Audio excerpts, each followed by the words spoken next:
Get ready to hear the truth about America on a show that's not immune to the facts with your host, Dan Bongino.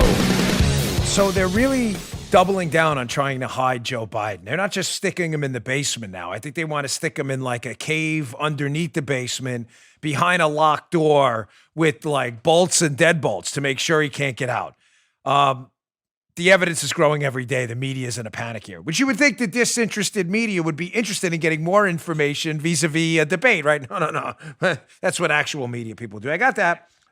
I've got an interesting behind-the-scenes kind of take from some of my police officer friends about what's really going on the streets of New York and why there's been this explosion in shootings. Interesting. I think you're going to enjoy that one, or not enjoy that one, if you know what I mean. The information's really terrible.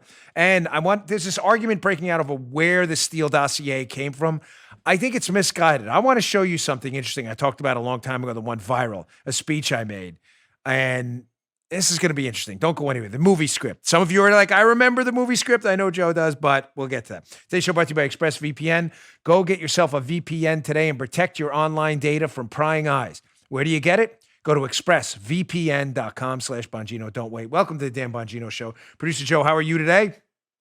Well, as usual, I'm doing very well in the middle of a huge rainstorm. Man, I know. If we lose Joe during the show, Joe's going through a monsoon up there in Maryland. We'll just pretend he's there. I'll do a grunt for there you go. It's Joe grunting. I don't know what's going on right here. So if you hear a grunt that doesn't sound like Joe, it probably isn't. It's probably me doing a fake Joe grunt. All right, let's get right to it. Got a loaded show today. Today's show brought to you by our friends at Cryo Free CBD. Omax Cryo Free CBD. Listen, living life in pain is the worst. Believe me, I know. It's more than feeling discomfort. It can affect your mood, your sleep, your energy levels. You just feel terrible. I have arthritis. It's really bad. Prevents me from sleeping a lot, and it's just really kind of driving me crazy, to be honest with you. It prevents me from exercising too sometimes in the way I want to. Whether it's arthritis, foot pain, or aching joints, I can relate. It's no secret that I'm a huge fan of Cryo-Free CBD Roll-On developed by Omax Health. We use it all the time. We go through bottles of it here. My wife loves it. My mother-in-law uses it. We use it. I use it on my shoulder, especially after a tough workout. Now you're going to want to listen up because Omax just released a new Cryo-Freeze Foot Relief Spray. There it is right there. And this product is going to blow your mind. It's ideal for reviving tired feet and legs after physical training, a really bad day at work, or a long day on the golf course. This foot spray incorporates hemp-derived CBD, and it adds botanicals such as peppermint, rosemary, tea tree, and aloe that cools quickly, rejuvenates quickly, and revives those hot and inflamed legs and feet. There's zero THC and no high. If you've been anxious to try Omax CryoFreeze but haven't yet, try it. We swear by it in this household. This stuff really works. Now's the time. Omax is offering my listeners an exclusive 20% off discount on their CryoFreeze CBD Ultimate Recovery Bundle.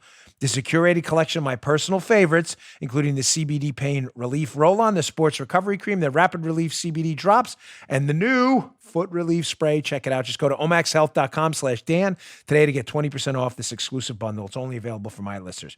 That's omaxhealth.com/Dan. Get 20% off the Cryo-Free CBD Ultimate Recovery Bundle. You don't want to miss this opportunity to try all of my favorite Cryo-Freeze products. Again, omaxhealth.com/Dan. Go today. Check it out. All right, Joe, let's go.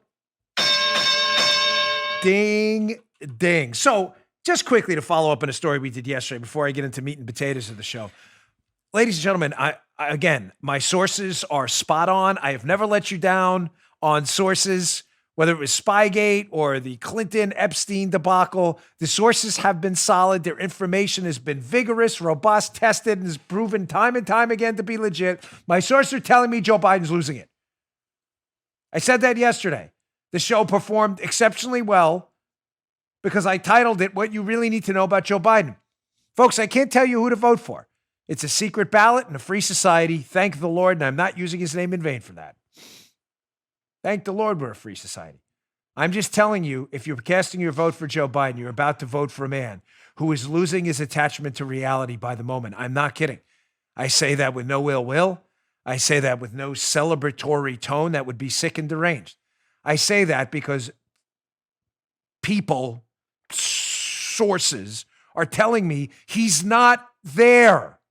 He's not there, and it's getting worse on an increasingly, it's not reaching an asymptote. It's getting worse fast. He's not attached to reality. Here's what's worse about this story. Like, it gets worse. It always gets worse. What's worse about this story, ladies and gentlemen, is the media knows this and absolutely refuses to report on it. Not only are they refusing to report on his increasingly worsening cognitive decline and his lessening attachment to reality, they're covering up for it. And this is the worst part about this whole story. They're not only covering it up, they don't want you to see it. Yep. That's the worst part, Joe. And where would you see it? Where would the largest number of people, where would they see firsthand the rapidly, sadly, I mean that. I don't wish ill will on anybody. Politics is politics. I'm not going to lose my moral spine to win an election. I don't wish ill will on anybody. But where would the most number of people, the largest group of people, see Joe Biden's rapidly deteriorating situation? The answer is obvious. The verdict is in the debates. Which will be watched by tens of millions. I said to you yesterday, Democrats are ducking the debates now, and their media activist liberal allies inside the mainstream media, which is no longer mainstream. They're all radicals now, are now covering. Hat tip the Reagan Battalion account on social media. Here's what they put out yesterday. Here's a montage of media people trying to cover up for the fact that they don't want Biden on the debate stage now, because you're all going to see what I just told you. New York Times, let's scrap the presidential debates. CNN, political analyst makes plea for Biden not to debate Trump. Here's another one by Peter Lucas. Biden better walk back any offers to debate Trump. Newsweek, supporters urge Joe Biden not to debate Trump. Applaud hosts for canceling over COVID-19 returns. Folks, again, the media is a disgrace in this country. They're a disgrace. I'm all about the free press, all about period, full stop, no caveats. As long as you don't break the law and threaten someone, you are free to write what you want. As I say often, with that freedom, I respect. You are free to be stupid. You take us up on that opportunity every single time.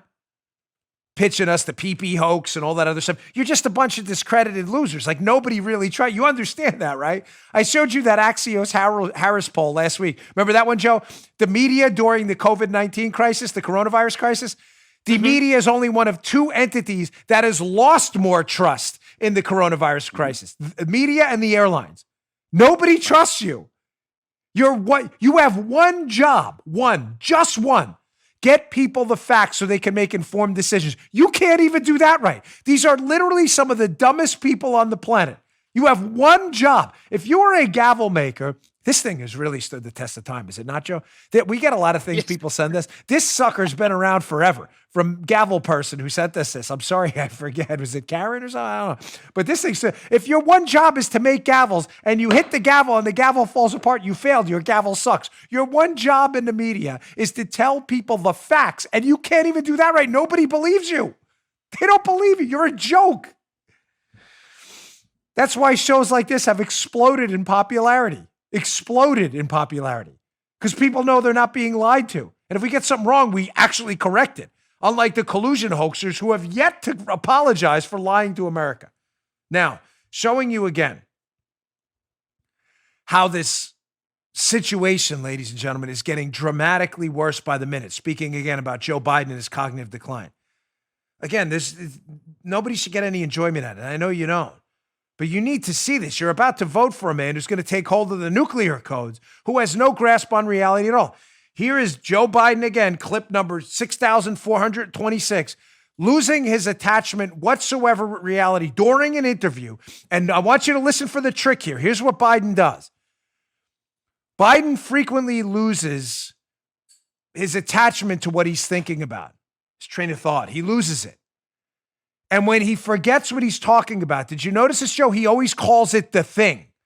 Remember that clip before? He's talking about the Constitution and the Bill of Rights, and he's like, the thing. He forgets mid-sentence.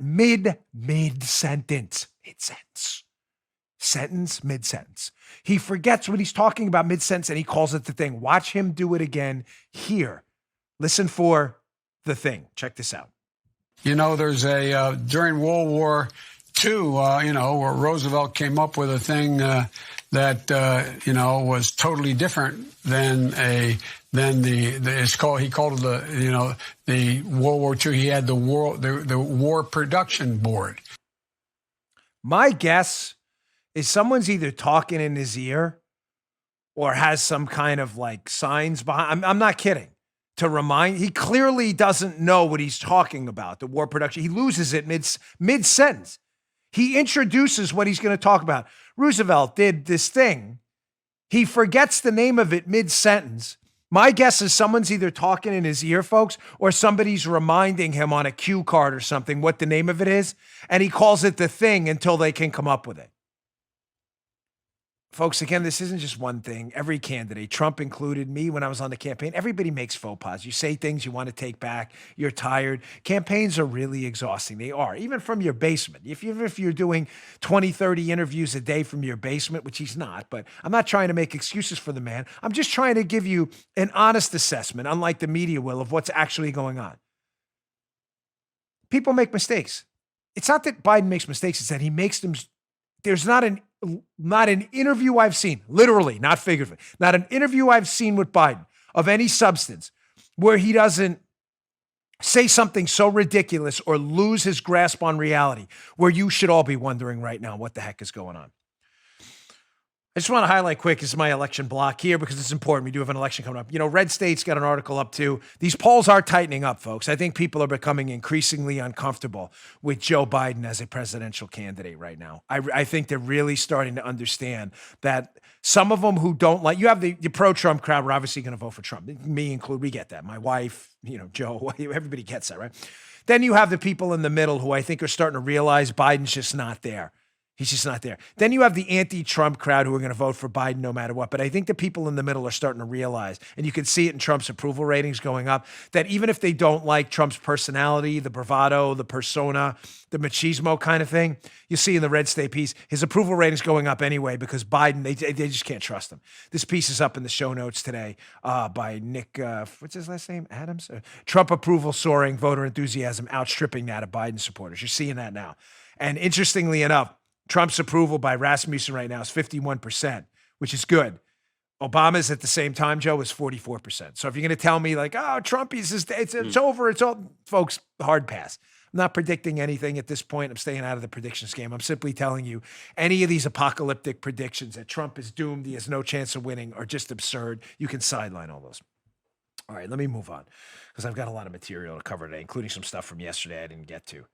So, as you know, I maintain a pretty good network of sources in law enforcement, federal, local, state, and elsewhere, and some people who I've met as a byproduct of doing the show. They show up at book signings, whatever they may be. I mean, it's how I met 279. 279 I met through, correspondences, let's say. And having a show and having an audience, people reach out to me. I get a lot of emails. So we vet them, of course, make sure they're for real, from police officers and otherwise. And some of my contacts have been giving me the inside scoop about what's happening on the street. I mentioned this on Hannity last night. I do Sean Hannity's show at night on Fox. By the way, Sean Hannity will be a guest on the show. We will have an interview show this week. It will be Sean Hannity. He teased it last night. Don't miss it. We're either going to launch it Friday or Saturday. Thanks for listening to the Gutfeld interview, too. We're going to talk about his new book, Sean. Live Free or Die. Really good. Reading it now. Getting through that, so don't miss that. But I mentioned last night the real street situation. Why are shootings and homicides exploding? And paradoxically, why are they exploding, shootings and homicides? But why are other crime categories, even some violent crimes, down? Down? That doesn't make sense, Dan. We've heard liberal cities are exploding with crime. They are. The worst crime of all, Joe, shootings and homicides. Can't come back from that one. No. You're dead. That's the end of it. But other categories of crimes, even violent crimes, have been going down. That doesn't seem to make a lot of sense. Let's go through this one by one. First, what's really going on and why are shootings and homicides up?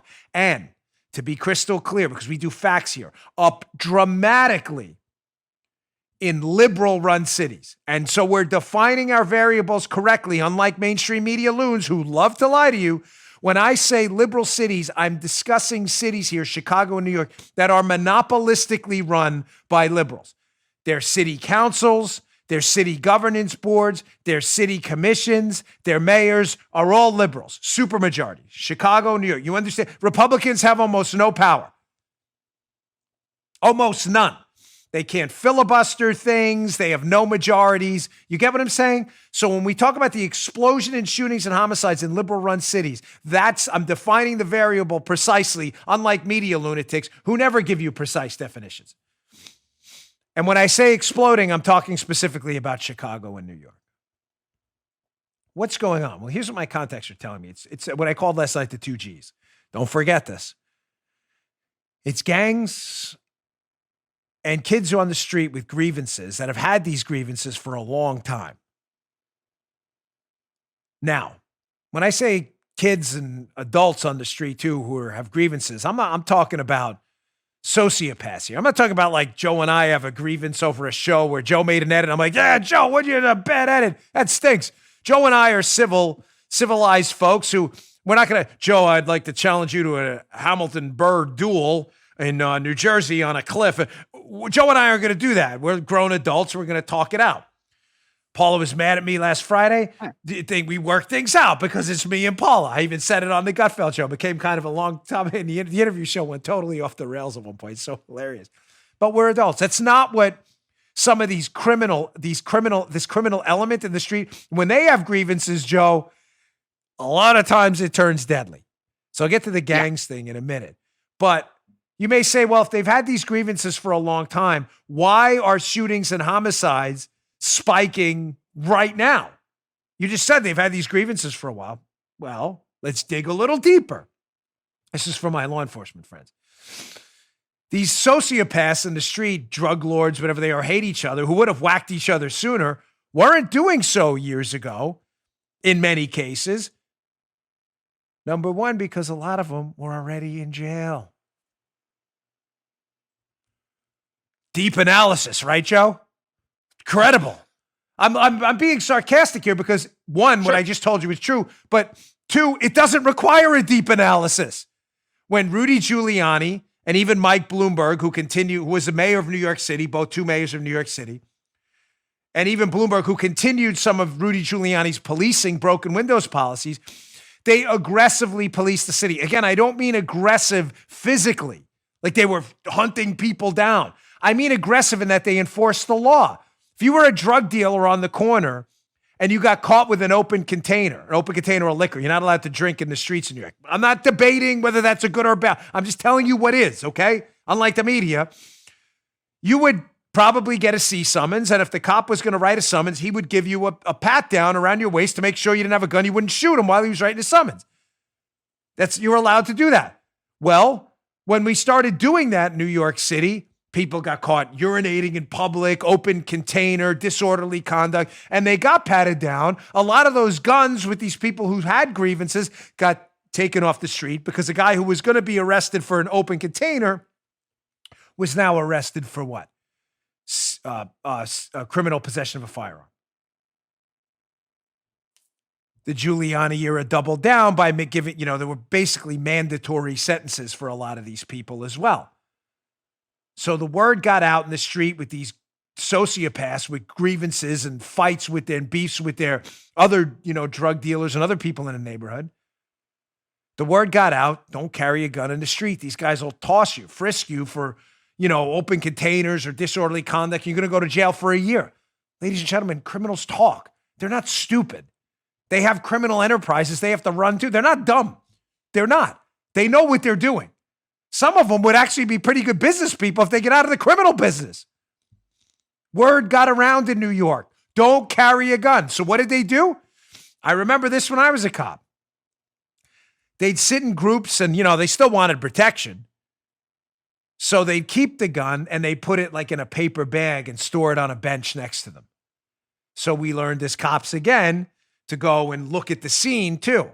Now, everyone would say, it's not my gun. You couldn't arrest anyone for it, but at least you got the gun off the street if you saw it. You get what I'm saying? Oh, it's not yours? Okay, we're just going to voucher this. We're going to inventory it. Right. You see what I'm saying? Word got around. Criminals are not stupid, folks. They're maintaining their enterprises too. They're illegal, but they're doing it. Nobody's doing that anymore. They're not tossing people. They're not frisking people. That's a cop term for frisking. They're not frisking people for disorderly conduct. They're not frisking people for drug possession. They're not doing any of that. So guys are like, hey, might as well just carry our guns again. And then when the guy who had the grievance against the guy, I don't mean to get too complicated here, finds out his buddy's carrying a gun, he don't want to get whacked, so he carries his gun too. And then they see each other, and it's the Wild West. Boom, boom, boom, boom, boom, boom, boom, boom, boom. This is what it is. It's a Wild West. It's an old Clint Eastwood movie. And then the other guy hears the other guy got shot. He's like, I'm not getting shot. I'm going to get my gun too. This is what, folks, none of this is complicated to understand. You have people with long-standing street grievances, drug fights, turf wars, whatever they may be. Combine that with rival gangs who've hated each other forever, who now get word amongst the street grievance crowd that, hey, you carry a gun, you're not going to get locked up, and they're shooting each other up, so we're going to shoot up each other too. This is not hard to figure out. Criminals talk.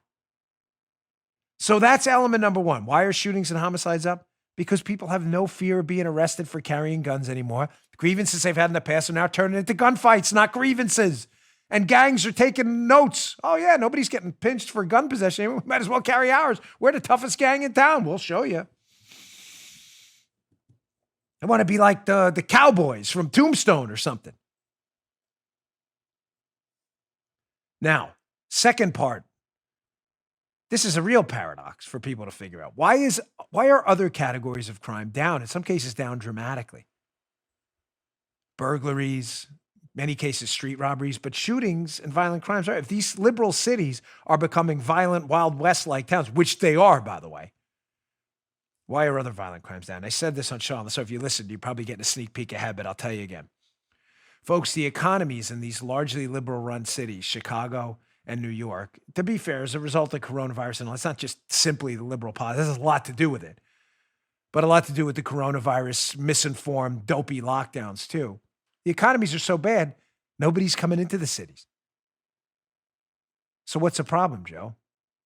There's no one to mug. There's nobody on the streets. Who are you going to mug? Who are you going to mug? The pigeons? There's nobody there.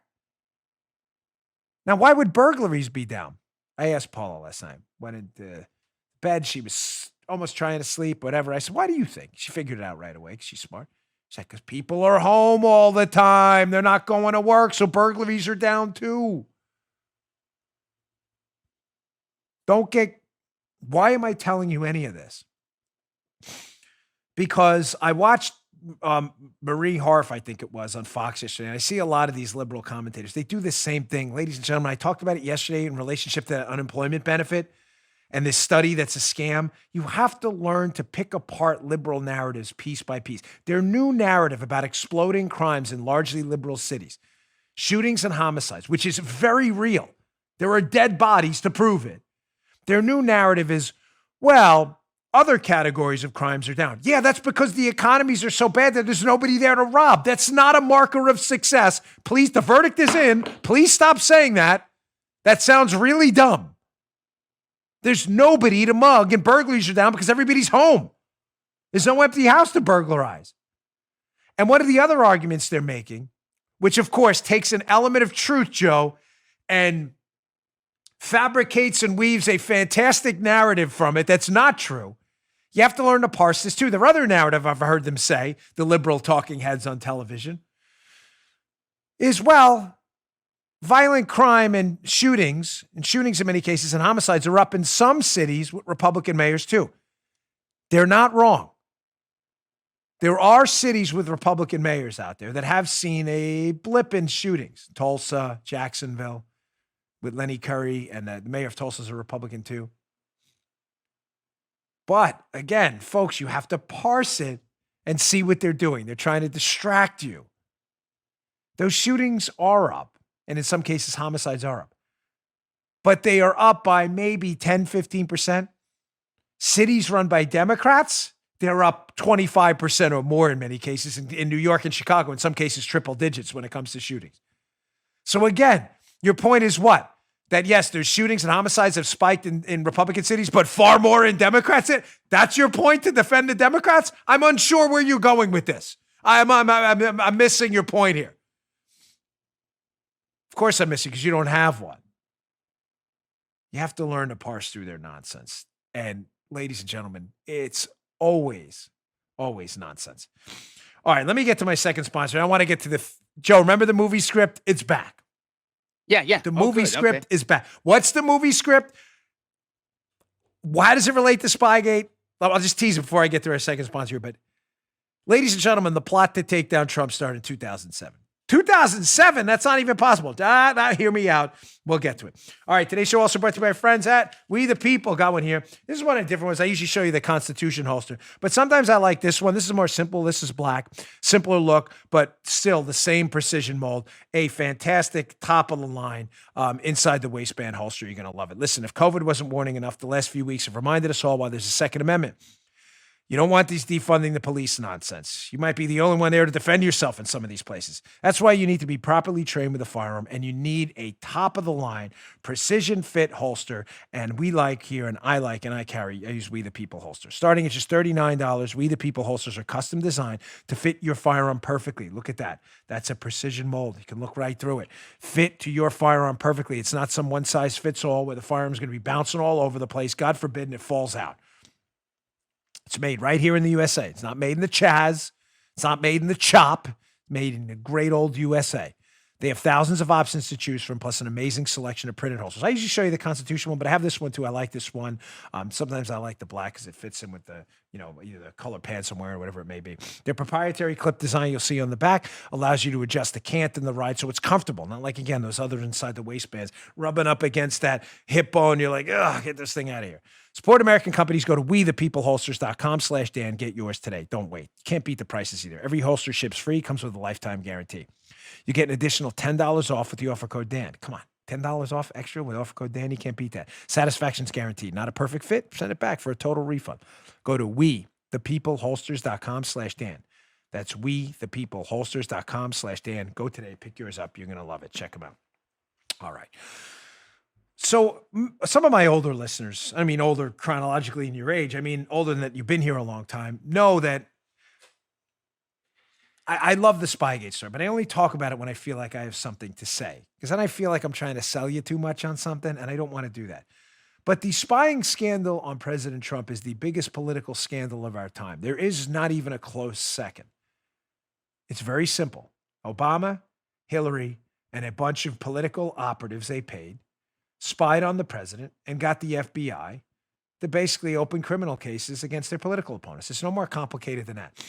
But I want to bring this up today because some of the high-quality sources I rely on and who were cited in my next book coming out, Follow the Money, where I address, by the way, extensively some of the things you're going to see here, especially the George Soros connection, which I haven't even mentioned yet.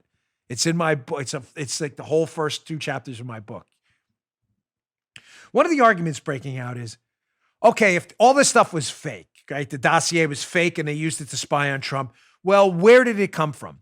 It's a great argument to have. Don't get me wrong. And I'm not downplaying the terrific social media researchers and really important people who've used social media to investigate that question. I'm simply suggesting to you that in the end, for the bigger, story, it doesn't really matter. What matters is the information was fake. The Obama administration knew it. The FBI knew it. Hillary Clinton knew it. And they used it to spy on Trump anyway. But if we're going to get into that debate about who exactly made up the PP tape stuff and where exactly did this Russian collusion hoax originate, I want to make sure I can go back to this because this is covered in my second book on this topic, Exonerated, and my next book, Follow the Money, where I talk about this Soros connection I'm going to get to in a minute. I want to go back to this 2007 article by Glenn Simpson. Glenn Simpson's company, Fusion GPS, is the company that put its stamp on the dossier. They were paid to produce the dossier. They paid a British spy to write this dossier. Glenn Simpson, as we can see here, used to be a reporter. Really? Yes, with his wife, Mary Jacoby, for the Wall Street Journal. Here's his article from 2007 I call the movie script. How lobbyists help ex-Soviets woo Washington.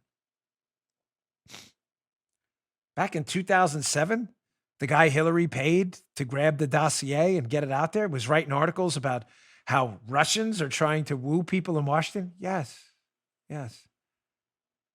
Ladies and gentlemen, if you compare Christopher Steele's dossier, who worked with Simpson on it, the PP tape stuff, the fake stuff, if you compare it to this article in 2007 that Glenn Simpson and his wife wrote, you're going to be like, my gosh, it sounds like it's almost the same thing.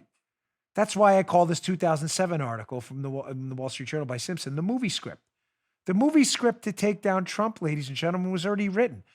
Matter of fact, they tried the same tactic on John McCain when he ran for president. Oh, you didn't know that? Yeah, that's in my book too. You don't remember the John McCain Russian collusion scandal? Yeah, nobody else does either. It happened. Nobody else remembers it because George Bush was president when John McCain was running against Obama. And Bush's team didn't allow it to go anywhere. The Obama team allowed the FBI to be used. You get it? You dig?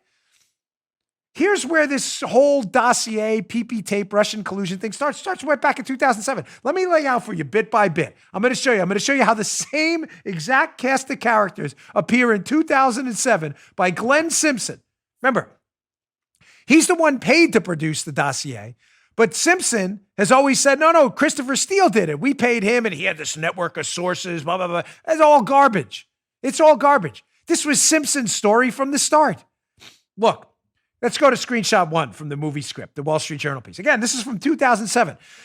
They're talking about in this piece, this guy, Leonid Riemann. Riemann is under federal investigation in the U.S. over money laundering and is locked in a high-stakes battle with Moscow conglomerate Alpha for control of a Russian telecommunications empire. Alpha, blah, blah, blah. Why does this matter? So in 2007, Glenn Simpson, same guy who's running this whole dossier operation, back in 2007 is talking about this Alpha financial bank place. Alpha, where do they appear again? Totally weird. They appear in Christopher Steele's dossier. Alpha, 2007, back in the PP dossier. Here's an article by National Review by Tobias. I can never pronounce his last name, but that's okay. He does good stuff. These articles, by the way, will be in the show notes today. Bongino.com/newsletter. Read them. They're older, but they're worth your time. Bongino.com/newsletter. Subscribe to the newsletter. That is the shows. Here, Mr. Tobias. Steele claims Clinton lawyer provided a tip about Trump campaign contacts with a Russian bank. So Christopher Steele, who's working with Simpson, the same guy who wrote about Alpha Bank in 2007, got a tip about a bank, no way that bank would be Alpha, from the Democrats at the DNC and the lawyers they hired who were working with Simpson? No way. Well, let's go to the National Review piece. Yes way. So Steele claimed in a deposition that his infamous dossier that the founders of Alpha Bank, oh my gosh, same Alpha from that 2007 article, had illicit ties to Putin and acted as an undercover messaging channel between the Kremlin and the Trump organization. He said under questioning from the lawyer of the bank owners who sued him for defamation that he revealed on July 29, 2016, this is Christopher Steele, that he was told of the story by Perkins Coie lawyer, these are the Democrat lawyers there, and former DOJ official Michael Sussman, who we know is meeting with the FBI. Don't get too lost in the deets here, folks, because the deets don't matter. They don't in this case. What really matters is, back in 2007, Glenn Simpson, was writing about Alpha Bank. Alpha Bank magically appears in a dossier years later to target Trump. And Steele says he heard the information from lawyers working with Simpson. This gets even better. Look at this second screenshot from National Review, where Simpson gives Steele instructions. He gives him very specific instructions and says, he said, I want you to absolutely link it to this server issue, the Alpha Bank server issue. Steele then admitted, this is in a court deposition, that Fusion GPS founder Glenn Simpson, again, the guy who wrote the Wall Street Journal piece in 2007 about Alpha, asked him after the meeting about Alpha with the Democrat lawyers, to write up a memo that was, quote, absolutely and definitely linked to the server issue involving Alpha. This is hilarious. Ladies and gentlemen, Simpson had this movie script in his hand the whole time. They just erased the names and put Trump in there. Alpha Bank. Oh, I've been working on them since 2007.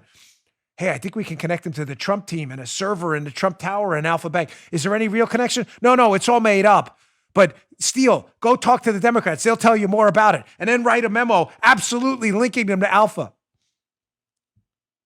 Again, Simpson made this up. I thought it was called the Steele dossier. No, it's the Simpson-Steele-Halper dossier. They all had a role in it.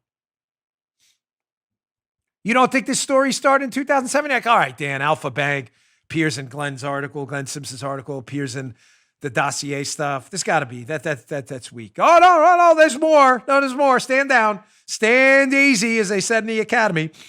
Stand easy. Here's a movie script, Wall Street Journal 2007 screenshot number 2. Crazy, Joe. Who appears here? Paul Manafort back in 2007. 2007? No way. Yes way. Yes way ski. Paul Manafort, a former advisor to Mr. Dole's presidential campaign, has advised the Ukrainian metals billionaire and close political ally, Viktor Yanukovych, who favors closer ties with the Putin administration. So just to be clear, back in 2007, 13 years ago, Glenn Simpson of Fusion GPS, who pays Christopher Steele, is writing an article. He's really concerned about Paul Manafort's ties to Russia. This is 2007. Manafort then magically appears in the Trump campaign. Weird. And then what happens? Manafort all of a sudden becomes a target of an FBI investigation based on a fake black ledger of payments allegedly made to Manafort. Oh, you don't believe me? Check out this article by John Solomon when he was over at The Hill, before The Hill went crazy. John Solomon, The Hill. FBI warned early and often that the Manafort file might be a fake. It used it anyway.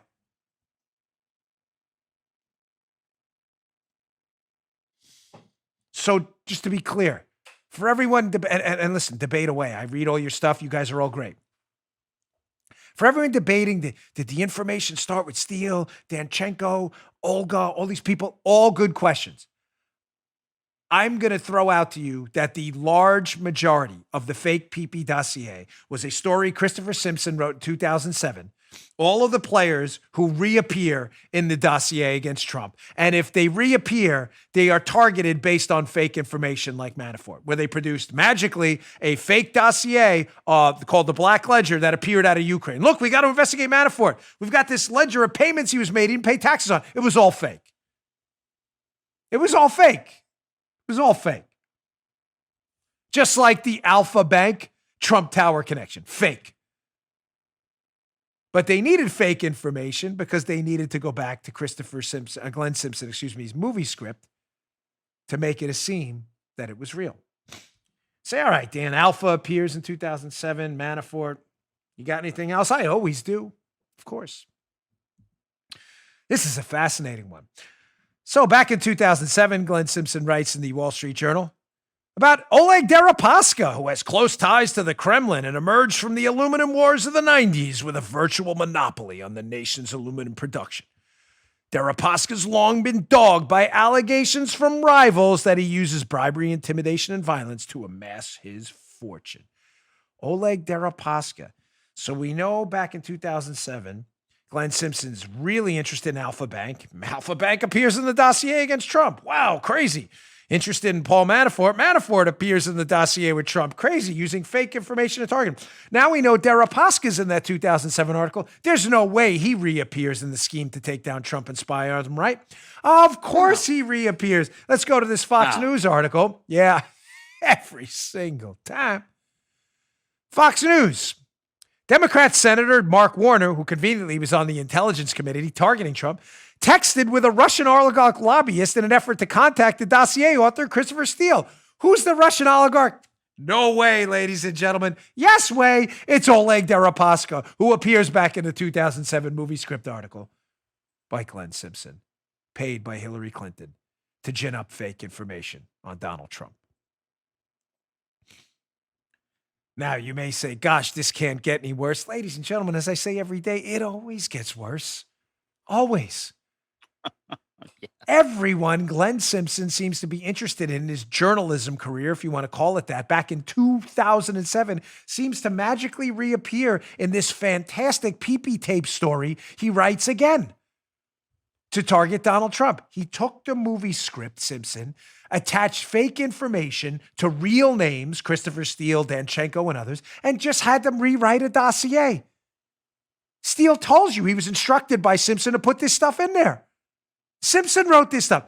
Here's the last one from the movie script. There's actually more in there, but in the interest of time, I want to keep this short and sweet, this segment, because it's a good one. I want it to punch. So he also writes about this guy, Dimitrio Fertash. He says, he talks about his company, High Rock Holdings, controlled by Dimitrio Fertash, a Ukrainian businessman who acknowledges the company's major shareholders once included Mr. Mogilevic's wife. So back in 2007, again, Glenn Simpson has an unusual interest in this guy, Dimitrio Fertash. Here's where the case gets interesting and where the George Soros angle just kicks you right in the gut. So who is Dimitrio Fertash? Well, in short, Fertash is a business rival of the infamous George Soros. You know, liberal billionaire mega donor who's got his tentacles in all kinds of things. Races in the United States, political action committees, liberal causes everywhere. Far left, anti-law and order, district attorneys' races. Soros's money is everywhere. Fertash is an enemy of Soros.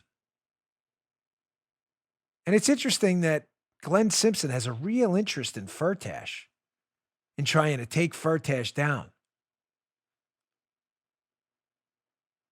Soros have anything to do with that? You may say, well, that's an interesting angle. How does it relate to the dossier that appeared and all the anti-Trump conspiracy theories that appeared later on? Let's go to another article at the formerly excellent Hill, now a pile of trash. When John Solomon was still there, it was great. The Hill, U.S. Embassy pressed Ukraine to drop probe of George Soros during the 2016 election. You remember this story? This is fascinating. So Fertash, who Simpson writes about in the movie script, is an enemy of George Soros, a business rival of George Soros. Soros has a real interest in Fertash. It's not a good one. From that Hill piece, this gets really interesting. So there's a memo that was circulating, including a chart of the Ukrainians the Soros team wanted to have pursued, including some with ties to Manafort, who magically appears in the movie script too. Senior law enforcement officials confirmed to Solomon that the early kleptocracy collaborations inside Ukraine, listen to this, led to highly visible U.S. actions against the oligarch Dimitrio Fertash, a major target of the Soros group. Oh, boy. So just to be clear, back in 2007, Glenn Simpson, who was working on a dossier that I'm going to show you in a second, later on is funded by a Soros-related group. Glenn Simpson years ago had an interest in a Soros business rival who it's alleged by law enforcement contacts Solomon has Soros wanted prosecuted, wanted the same guy Fertash prosecuted. Simpson, Fertash, Soros, Fertash, Manafort. Ladies and gentlemen, it's a movie script. The whole thing was written in 2007. It was tried against McCain. It didn't work. It was just recycled garbage used to prosecute Trump later. The origin of these stories is clear. How much did Soros have to do with this? Again, the first 2 chapters of my book, it's coming out in October. You can pre-order it now. Follow the money. It's my best one yet. Are about this Soros angle that no one wants to talk about because they're afraid of the lunatics at Media Matters. We don't care at all. As a matter of fact, when they bring it up, it only encourages me to talk about it more and write more books. You can't talk about Soros. I'll talk about whatever I want. So George Soros' business opponent was a target of Glenn Simpson too, as far back as 2007, and appeared on some do not prosecute list, but a go and prosecute list. Go get this guy, Fertash, Soros's group wanted that.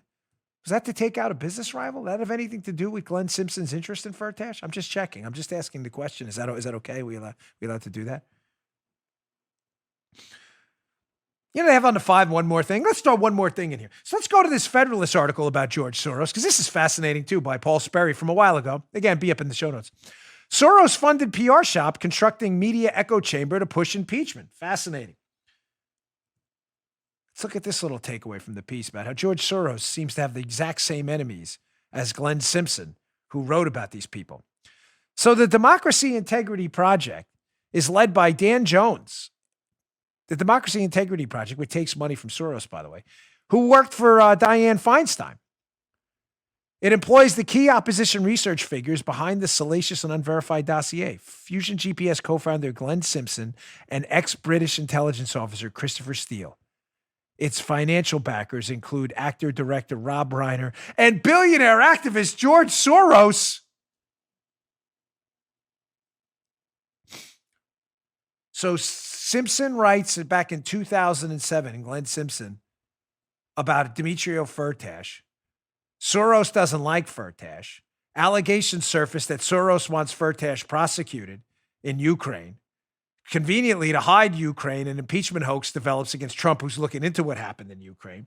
We then find out that Soros, one of his groups, is financing a Democrat staffer who's then paying Simpson and Steele and others to continue to look into the dossier. The same people had an interest in George Soros' business opponent and taking him down a while back. I don't know Fertash. I'm not vouching for Fertash. I'm just saying, you don't find that a little unusual that George Soros, whose money is clearly filtering down into the dossier project funded by Hillary Clinton, the Soros team, and others, that the same enemies of Soros are the enemies of this guy, Glenn Simpson, who put together the whole dossier with Steele? You don't find that even a little bit unusual? Crazy. Crazy how they're missing only the biggest story of our time. It was a movie script, folks. It was always a movie script. The old names were scratched out. Haley Barbour, Bob Dole, those were the names in the 2007 article. Republicans, by the way. And they were replaced with Donald Trump and John McCain. It's really no more complicated than that. Outside of Manafort, none of these people had any attachment to the Trump campaign at all. It was all made up. Alpha Bank, the Manafort Black Ledger, it's all garbage. All right, let me get on to my last sponsor. And I want to talk about this video here in this article about the teachers' unions. This is getting, and an email I got. I'm not going to mention the teacher's name, but an email I got that's very important. So don't go anywhere. It's going to be an important segment. All right, finally, today's show brought to you by our friends at Cars for Kids. Listen, if you have a car that's taking up space sitting in your driveway and you not use it and you're paying insurance on, I have a serious question for you. Why are you doing that? Get rid of it. Donate it to Cars for Kids. That's KARS, the number 4 kids. Cars for Kids. Many of you have heard the jingle. It's everybody, you know that you've heard it on, it's Paula's like laughing because she knows I can't jingle very well and I'm a terrible singer, but I enjoy it. It is the greatest jingle ever. You get a tax deduction and a vacation voucher. Here's how it works. Cars for Kids. I'm just doing it to thoroughly annoy my wife. She hates me right now. Cars for Kids makes the process of donating your car quick and easy. It takes about 2 minutes. They handle all the details, all the paperwork. They're really great. All you need to do is schedule a pickup and sign the title. Your car donation is fast and free, usually picked up within 24 hours and even at the same day. Cars for Kids will take your car, even if it's not running. Donating your car is tax deductible. Your tax deduction is based on the sale price of your car. Cars for Kids works hard to sell your car for the best price. It means more funds for their charity and a bigger tax deduction for you. And as a special thank you for donating your car, Cars for Kids gives you a vacation voucher good for a 3-day and 2-night hotel stay. With Cars for Kids, you get professional service, a convenient pickup, a maximum tax deduction, that's big, a vacation voucher, and a good deed. Donate today at Cars for Kids. That's KARS, the number 4, kids, KIDS.org/Bongino. That's Cars, KARS, the number 4, kids.org. Carsforkids.org/Bongino. Cars, the number 4, kids.org/Bongino. They give you the donation experience you deserve. Again, carsforkids.org/Bongino. Go today. Good cause. You okay? You don't like my jingles, do you? It's a good jingle. It is. It's addictive. ARS. I'm just busting chops right now. I'm enjoying today's show. I love the Spygate stuff, and it only comes up once in a while. And today's a good opportunity. All right, so I read this article in the Wall Street Journal. Listen, ladies and gentlemen, this, again, I can't say this enough. I don't want to keep repeating content, but I'm just, as a friendly reminder to the teachers' unions out there, you are making a catastrophically awful decision trying to extort parents into making bad decisions by keeping their kids out of school. Terrible. Worst decision ever. Here's the Journal article I'm talking about. School opening extortion. Teachers' unions are using COVID-19 as a political weapon. Again, I can't think of a more disgusting thing to do. Now, before I get into this segment, I just want to be crystal clear. The teachers' unions are totally disgracing themselves. Totally. It's beyond, it's disgusting. It's so gross right now that whoever's telling you this is a long-term strategy to get parents onto your side by extorting them and threatening to not teach their kids is so bad that you should have the political consultant who told you to do this arrested for political malpractice. Seriously. I don't know who I told you an example of deep blue Montgomery County in my former home state of Maryland, where liberal parents are losing their marbles over what's going on right now. Having said that, I can't be clearer. I can't be any clearer. This is not about the teachers. I get volumes of emails from teachers. One, she asked to remain nameless. I'm obviously not going to say her name, but sent me a very nice email. You know who you are, saying, Dan, 80% of the teachers I talk to, just citing her email, 80% are dying to go back to school. They know how terrible this is. Some of them are afraid of losing their jobs, and they are disgusted by what the teachers' unions are doing. I say that because I'll still get an email once in a while thinking this is an attack on teachers. It is not. It's like, Joe, perfect example for you, right? Joe was in the radio business for a long time. There is a broadcasters union. Some people have to join.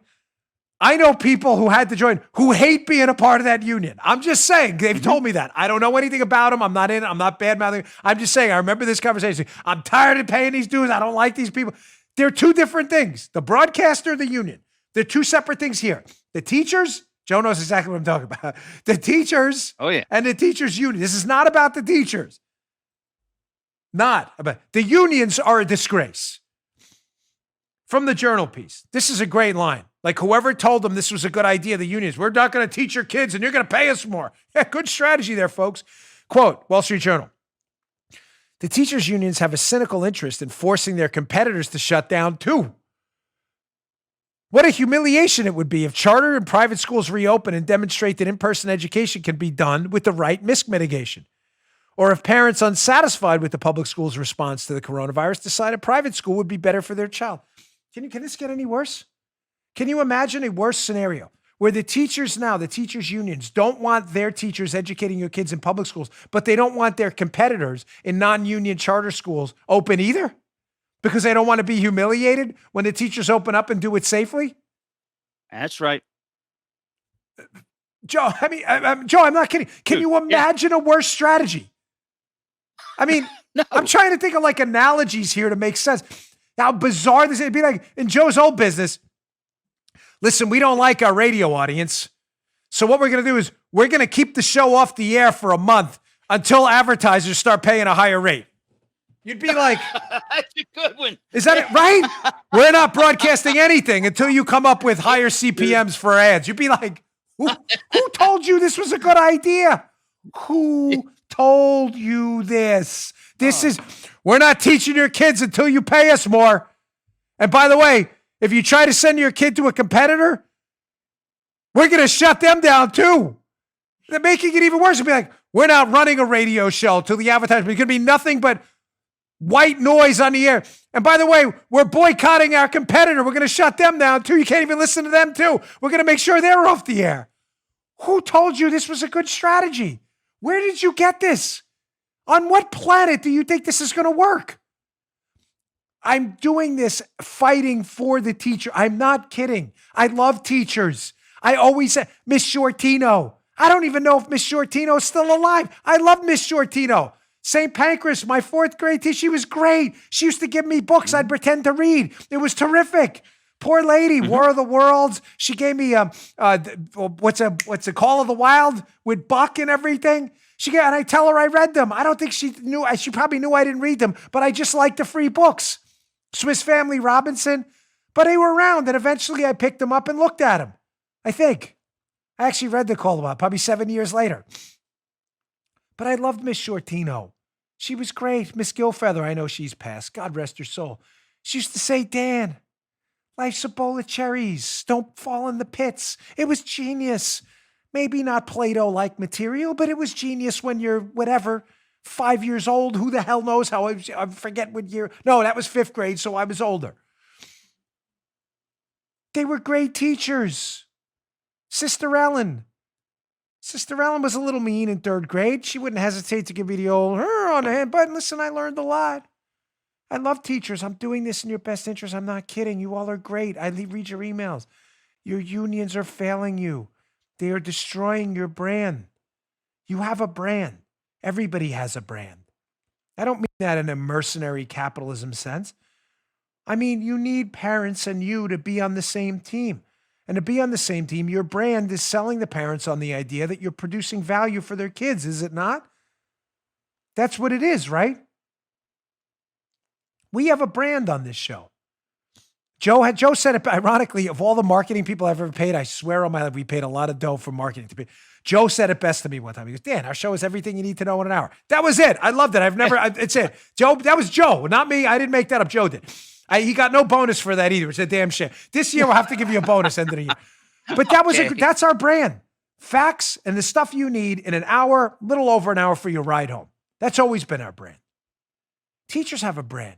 Send your kids to us. We're going to teach them the skills they need to succeed in life. Your brand isn't, don't dare send your kids to us as we extort you for more money. That's not your brand.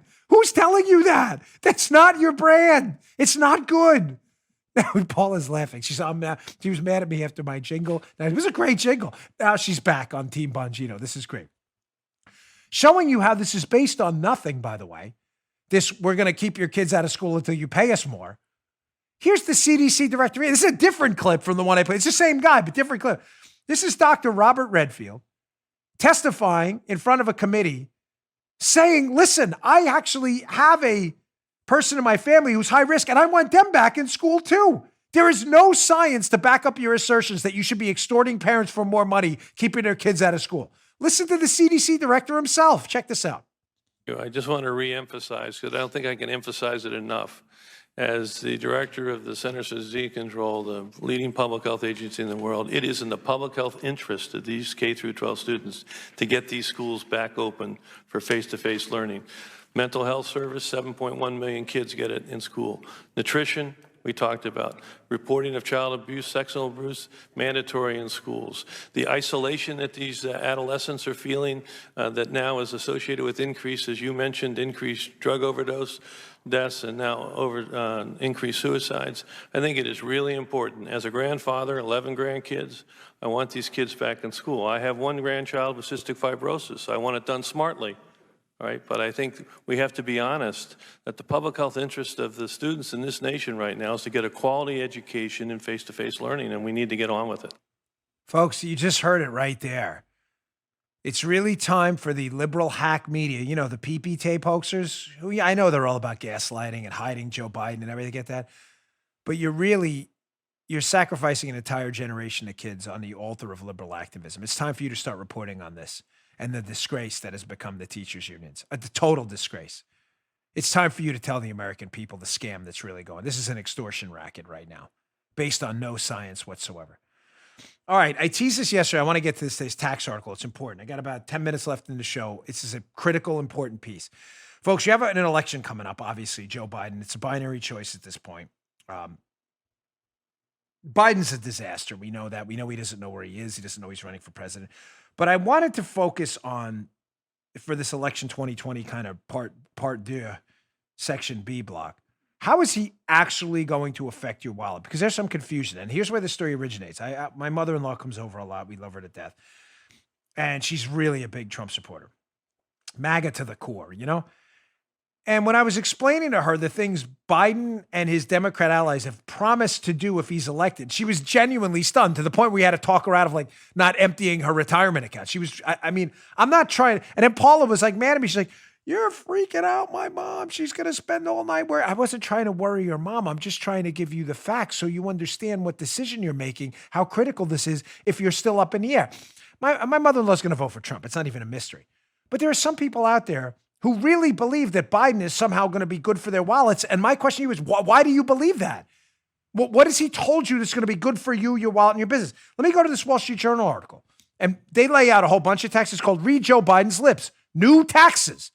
More than $3 trillion in new levies on incomes, payrolls, and more. You are going to pay more. If you're cool with that and you want to pay more, a lot more, vote for Biden. That's your guy. I'm not messing with you. I'm not trying to scam you. It's not a trick. If you like higher taxes and that's what you want for you and everyone else, vote for Joe Biden. Here they are. By the way, I'm just going to go through 4 or 5 screenshots here. There's like 10 of them in that article. I'm just going through there's other taxes out there, in other words, he wants to hike, that I'm not even including in the interest of time. Let's go to number 1.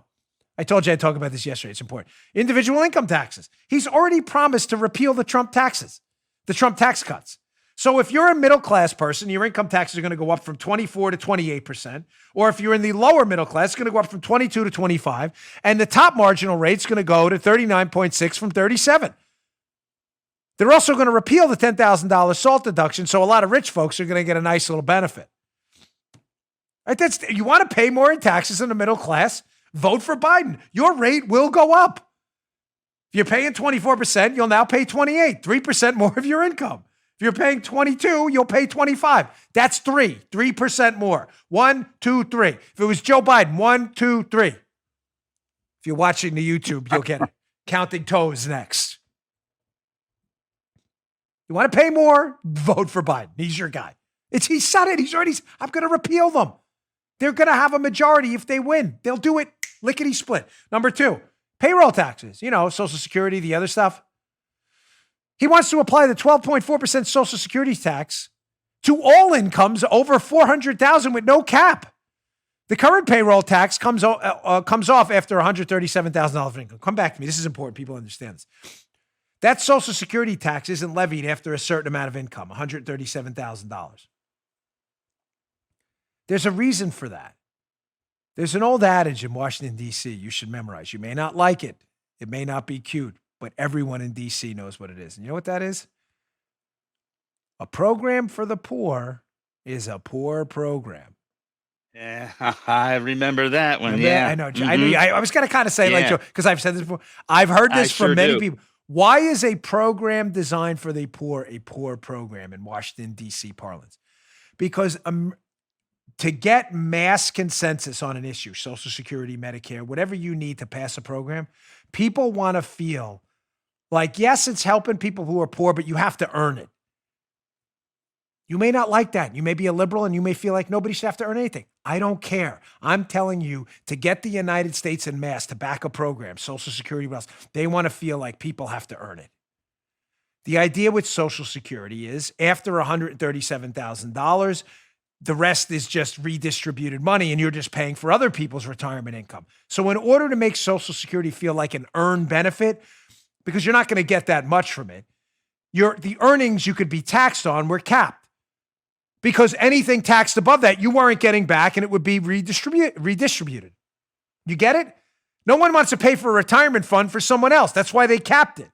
They're blowing that cap out, which will make it a poor program because it'll be a program for the poor. Believe me, once rich liberals catch on to the fact that they're paying to finance other people's retirements, I don't care what they tell you about compassion in it for the little guy, dreaded air quotes. That's going to go away tomorrow. A program for the poor is a poor program. You want to destroy Social Security? Take out the cap tomorrow. Watch all the rich liberals panic. Tax number 3, which is about to go up. So your Social Security tax are going to go through the roof. Your income taxes are going to get hiked dramatically. Capital gains. If you're earning more than $1 million, they're going to tax capital gains and dividends as regular income at a new top rate of 39.6%. That's double the current rate. Capital gains haven't been taxed as bad since the 1970s. You may say, Dan, that doesn't matter to me. I'm middle class. I don't care if rich people get taxed on their stock earnings at double the rates they are now. You don't. Well, that's really dumb because you clearly haven't thought any of this through. You have a pension? You have a 401k? Why are those stocks worth something? They're worth what they're worth because other people are willing to buy them for their amount, right? You can't tell me you have a baseball card worth $1 million when you only have one buyer who's willing to pay 10, right? The baseball card's worth what your only buyer is willing to pay for. My house is worth $600,000. You have no offers for 7 years. The only offer you have is $200,000. You know what your house is worth? $200,000.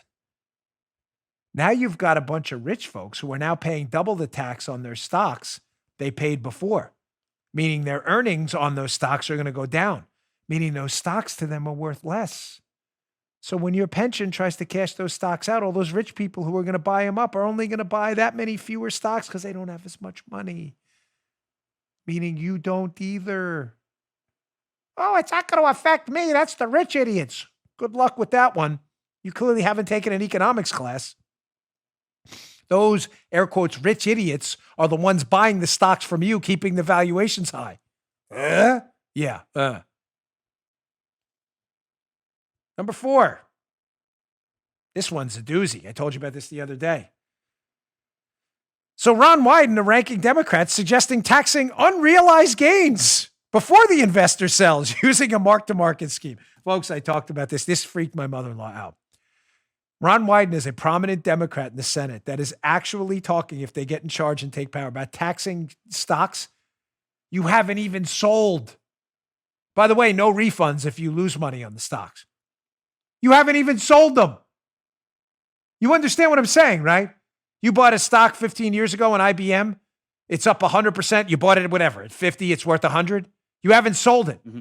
You're going to have to pay taxes on the gains you don't even have. You haven't sold the stock. Unrealized gains. It's right there in the Wall Street Journal. That's a real doozy coming down the pipeline. Good job, Joe. Well done. Anyone got Biden on the record about that? You're going to start taxing unreal. You want to crash the stock market tomorrow? One last one and we'll rock and roll for the day here. You own a business? There you go. Your corporate tax is going back up again. Your business is going to be taxed at the new rate of 28% from 21%. To see how this compares globally, add America's state taxes on corporate income, 8.8% in California, 9.5% in Illinois. And last year, the European Union's average top rate for businesses was 21.8%. Don't be surprised if U.S. companies, return to the pre-Trump pattern of moving their headquarters overseas. You like that? So your income taxes are going up. Your payroll taxes are going up. Your taxes on your stock gains are going to go up. Your taxes on your stock gains you don't even have are going to go up. And if you own a business, it's about to go overseas where the tax rates are going to become dramatically more competitive as your business taxes go up too. Sounds like a real winner. Can't wait to vote in 2020. If you love the sound of that, Joey B is definitely your guy. 100%. You can only hope he will forget these tax plans when he gets into office and not remember. That's your only hope right now, that he won't remember actually discussing the stuff I just told you about. That's your only hope to save your wallet. I'm very sorry.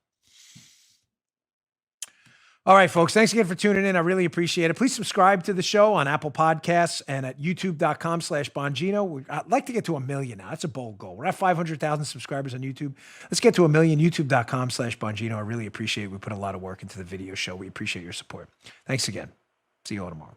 You just heard Dan Bongino.